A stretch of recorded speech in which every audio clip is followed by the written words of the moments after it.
Hello అండి, welcome to my channel. ఈరోజు APPSC group 2 result వచ్చాయి, చూసారా అండి. నిన్ననే చెప్పారు వస్తాయి రిజల్ట్ అనేసి, కానీ నేనైతే నమ్మకం పెట్టుకోలేదు. ఎందుకంటే కోర్టులో కేసు ఉంది కాబట్టి కన్ఫామ్గా గ్యారంటీ లేదు కదా. సో అందుకోసం అని నేనైతే నమ్మకం పెట్టుకోలేదు. నైటే వచ్చాయంట, నేనైతే నైట్ చూసుకోలేదండి, నాకు తెలీదు ఎప్పుడు వచ్చాయో. మార్నింగ్ లేచాక చూశాను, రిజల్ట్ అయితే వచ్చేసాయి. దాంట్లో చూస్తే నా నెంబర్ అయితే లేదండి. పర్లేదు, నెక్స్ట్ ఏదైనా నోటిఫికేషన్ వస్తే గినా ట్రై చేద్దాం. నేనైతే ట్రై చేయాలని అనుకుంటాను, గివప్ ఇవ్వాలనుకోవట్లేదు. ఎందుకంటే గినా ఇంత కష్టపడి నేను 2-3 ఇయర్స్ నుంచి కష్టపడుతున్నాను కాబట్టి ఆ కష్టం ఇప్పుడు వృధా కావడం నాకు ఇష్టం లేదండి. ఎందుకంటే గినా ఇంత కష్టపడిన తర్వాత ఇప్పుడు చిన్న కొన్ని మార్కుల ద్వారా పోతే ఎందుకు మనం దాన్ని వదిలేయాలని నా ఒపీనియన్ అండి. ఎందుకంటే ఇది నా ఫస్ట్ అటెంప్ట్ అనమాట. ఫస్ట్ అటెంప్ట్లోనే నేను మెయిన్స్ వరకు వచ్చాను అనే ధైర్యం నాకు ఎక్కువగా ఉంది. పర్లేదు, మళ్ళీ నోటిఫికేషన్ రాకపోదు, మనకి మళ్ళీ వస్తుంది. మనం ప్లస్ పాయింట్ ఏంటంటే ఆల్రెడీ మనం చదివాం కాబట్టి, కొత్త కాదు కాబట్టి మనకంటూ ఒక ఐడియా ఉంటుంది. ఈ సబ్జెక్టులు ఆల్రెడీ ఈ టాపిక్స్ ఉన్నాయనే క్లారిటీ అయితే ఉంటుంది. ఇప్పుడు ఇంత క్లారిటీ వచ్చిన తర్వాత మనం గివప్ ఇస్తే గిన 3 ఇయర్స్ అంతా మన కష్టమంతా బురదలో పోసిన పన్నీర్ అవుతుంది. అందుకని నేనేమనుకుంటున్నానండి, ఇలా కొంచెం టైం తీసుకొని కొంచెం రిలాక్స్ అయ్యి ఇంట్లో వర్క్స్ ఏమన్నా మనం ఆగిపోయినట్టుంటే ఇలా పూర్తి చేసుకొని కొత్తగా కొంచెం రిఫ్రెష్ అయ్యి కొత్తగా ఫ్రెష్గా ఒక ప్లానింగ్ తోటి ఒక స్ట్రాటజీ వేసుకొని మళ్ళీ చదవాలని అనుకుంటున్నాను. సో ఆ ప్లానింగ్ ఎలా చేయాలి, ఆ స్ట్రాటజీ ఏంటి అనేది ఇప్పుడైతే నాకేం తెలియదు. ఎందుకంటే నేను ఇంకా ఏం అనుకోలేదండి. నాకు కొన్ని పనులు ఉన్నాయి ఇంట్లో, హౌస్ వైఫ్ అన్నాక కొన్ని పనులు ఉంటాయి కదా. దాంతోపాటు మాకు ముందర కొన్ని పెద్ద పనులు ఉన్నాయండి. ఒక 1 మంత్ ఏలో అంత క్లియర్ అవుతుంది. 1 మంత్ తర్వాత 1 డే అలా 1 డే లేదా 2 డేస్ టైం స్పెండ్ చేసి మొత్తం క్లియర్గా రాసుకుంటాను. ఎలా ప్రిపేర్ అవ్వాలి, వీక్లీనా మంత్లీనా ఎలా అనేసి ఒక స్ట్రాటజీ వేసుకుందాం అనుకుంటున్నాను. అంతలోపల ఈ కోర్టులో కేసు ఉంది కదా, అది క్యాన్సిల్ అవుతుంది అంటున్నారు. ఒకవేళ క్యాన్సిల్ అయ్యి రీనోటిఫికేషన్ వస్తుందన్నా కానీ హ్యాపీయే. రీనోటిఫికేషన్ అన్నా కానీ మళ్ళీ సేమ్ టైం పడుతుంది. సో మళ్ళీ కొత్త నోటిఫికేషన్ అంటే ఇంకా టైం పడుతుంది. సో దేనికైనా మనకు టైం దొరుకుతుంది.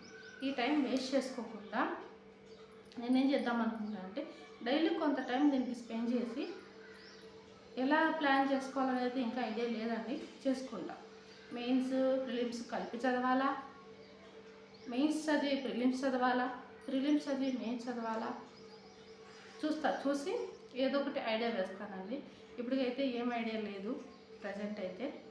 రిజల్ట్స్ వచ్చాయి కదా, మీతో షేర్ అందుకే ఈ వీడియో చేస్తున్నాను. ప్రజెంట్ అయితే కొంచెం బాధగా ఉంది రిజల్ట్ ఇలా వచ్చినందుకు. పర్లేదు, ఎందుకంటే ఫస్ట్ అటెంప్ట్ కాబట్టి ఎక్కువనే హోప్స్ పెట్టుకున్నా కానీ గ్యారెంటీ అయితే నేను అనుకోలేదండి. ప్రిలిమ్స్ మీద చాలా హోప్స్ పెట్టుకున్నాను, ఓకే. మెయిన్స్ మీద ఆశపడ్డాను కానీ హోప్స్ ఎక్కువ పెట్టుకోలేదండి. గ్యారంటీగా వస్తుందని అయితే నేను అనుకోలేదు. అటెంప్ట్ ఇవ్వాలనుకున్నాను, ఇచ్చాను. కానీ ఈసారి మటుకు పగడ్బందీగా గట్టిగా ప్లాన్ చేయాలనుకుంటున్నాను. చూద్దాం ఎలా ప్లాన్ చేస్తానో ఏంటో. ఈ పిల్లలతో, హస్బెండ్తో, ఇంట్లో వర్క్తో ప్లానింగ్ అనేది కొంచెం కష్టమే. నాలా ఎవరైనా ప్రిపేర్ అయ్యే వాళ్ళు ఉంటే కొంచెం నాతో కలిస్తే మనం ప్రిపేర్ అవ్వడానికి కొంచెం బాగుంటుందండి. ఎందుకంటే నేను ఎలా ప్రిపేర్ అవుతున్నా అనేది మటుకు మీకు యూట్యూబ్లో వీడియోస్ పెడుతూనే ఉంటాను, మీరు ఫాలో అవుతుండండి. కానీ ఒక దాదాపు 1 మంత్ వరకు అయితే స్టడీ వ్లాగ్స్ అయితే ఏమి ఉండవండి. ఎందుకంటే స్టడీ చేయడం అనేది ఇప్పుడైతే కొంచెం కష్టమే. నాకు కొన్ని పనులు ఉన్నాయి, మీరు వీడియోస్ చూస్తుంటే అర్థమవుతుంది నేనేం పనులు ఉన్నాయి, నాకు ఏం పనులు ఉన్నాయని మీకు ఒక ఐడియా వస్తుంది. చదవడం అంటే కొంచెం కష్టమే ఇప్పుడైతే. కానీ రిజల్ట్ అయితే అప్పుడు వస్తాయని నేను ఎక్స్పెక్ట్ చేయలేదండి. కోర్టులో కేసు ఉంది కదా, టైం పడుతుంది అనుకున్నాను. కానీ ఒక క్లారిటీ వచ్చేసింది కదా, ఇటా అటా అనేసి.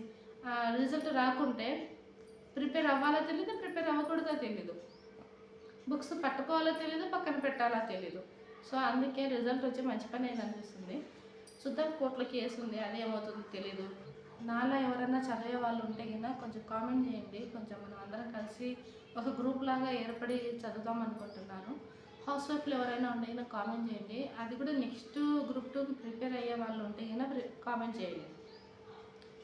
ఇప్పుడు ప్రిపేర్ అయ్యి రిజల్ట్ వచ్చిన వాళ్ళకి మీ స్కోర్ ఎంత ఐడియా ఉంటే కన్నా మీకు మార్క్స్ ఎన్ని వచ్చాయో కామెంట్ చేయండి. క్వాలిఫై కాదా, ఏ జోను, అవన్నీ చెప్పండి నాకు కామెంట్లో. ఎందుకంటే తెలుసుకుందాం ఎవరికి ఎన్ని మార్క్స్ వచ్చాయి, ఎన్ని మార్క్స్ వరకు క్వాలిఫై అయ్యారు, ఎన్ని మార్క్స్ వచ్చినా క్వాలిఫై కాలేకపోయారు క్లారిటీ. ఎందుకంటే నేనైతే ఇలా కీ చూసుకోలేదు.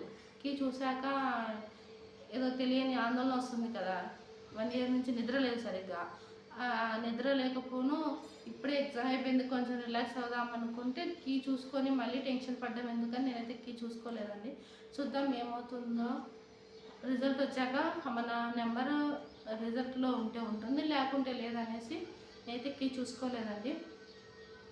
చూద్దాం ఫర్దర్గా ఎలా జరుగుతుందో ఈ కోర్టుల కేసులతో, పిల్లలతో, ఇంట్లో వర్క్తో, హస్బెండ్తో, వీటి వల్ల వర్క్ అంతా అయిపోయేసరికి వీటి వల్ల స్టడీ మీద అంత ఇంట్రెస్ట్ రాదండి. అయినా కానీ మనం ఇంట్రెస్ట్ వచ్చి చదువుతున్నామంటే చాలా మోటివేటెడ్గా ఉండాలి. చాలా మోటివేటెడ్గా కన్సిస్టెన్సీగా చదవడం అంటే చాలా కష్టం. అంత కష్టపడ్డ తర్వాత రిజల్ట్ రాకుంటే అది ఫేస్ చేయడం కూడా చాలా కష్టం అండి. అసలు అది తీసుకోలేము. అసలు ఎంత కష్టం అంటే ఎంత బాధ వేస్తుందంటే అది ఎక్స్ప్లెయిన్ చేయడానికి మాటలు కూడా నాకు ఎలా చెప్పాలో తెలియట్లేదు ఆ బాధను.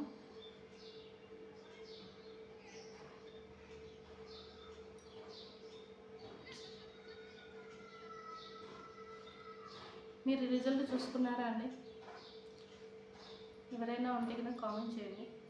ఇలా మాట్లాడుకుంటూ వెళ్తుంటే మన ఆస్పిరెంట్స్ బాధలు మన ఒక ఆస్పిరెంట్ తప్ప వేరే వాళ్ళకి అర్థం కాదు. నేను అందుకే ఏం చేశానంటే నెక్స్ట్ టైం ఇప్పుడు పడ్డ బాధ నెక్స్ట్ టైం పడకుండా ఉండాలంటే మనకు ఒక సోర్స్ ఉండాలండి. కంపల్సరీ ఈ గ్రూప్స్కి ప్రిపేర్ అయ్యే వాళ్ళందరూ గుర్తుపెట్టుకోవాల్సింది ఏంటంటే కంపల్సరీ మనకు ఒక సెకండ్ ఛాన్స్ పెట్టుకోవాలండి. ఎందుకంటే అంటారు కదా ప్లాన్ ఏ, ప్లాన్ బి అనేసి, అలా మనకు ఒక సోర్స్ ఉండాలండి. మనకి ఇన్కమ్ వచ్చేలాగా ఒక సోర్స్ మనమే క్రియేట్ చేసుకోవాలి, లేదంటే కష్టం అవుతుంది. నాకు ఈ ఎక్స్పీరియన్స్లో ఈ 3-4 years ఎక్స్పీరియన్స్లో నాకు తెలిసిందంటే ఇంతవరకు 3-4 years నేను టైం స్పెండ్ చేశాను కదా, అక్కడ నేను బేస్ వేసుకున్నాను అనిపిస్తుంది. సో ఈ బేస్తో నేను ముందుకు వెళ్ళాలంటే ఒక సోర్స్ ఏర్పాటు చేసుకొని ముందుకు వెళ్ళాలి అనుకుంటున్నాను. నేను ఏర్పాటు చేసుకున్న ఆ సోర్సే ఈ యూట్యూబ్ ఛానల్ అండి. మీకు చెప్పాను కదా నిన్న వీడియో ఎవరైనా చూడకుంటే వెళ్ళి చూడండి. ఇదండి ఈ వీడియో. మీకు ఎవరికైనా నచ్చితే లైక్ చేయండి, షేర్ చేయండి. మీకు ఏదైనా సజెషన్స్ లేదా మీకు ఏమైనా ఒపీనియన్ ఉంటే కూడా కామెంట్ చేయండి. అక్కడ నేను ఆన్సర్ చేస్తాను. మీకు డౌట్ ఉన్నా కానీ అక్కడ అడగండి. Subscribe my channel.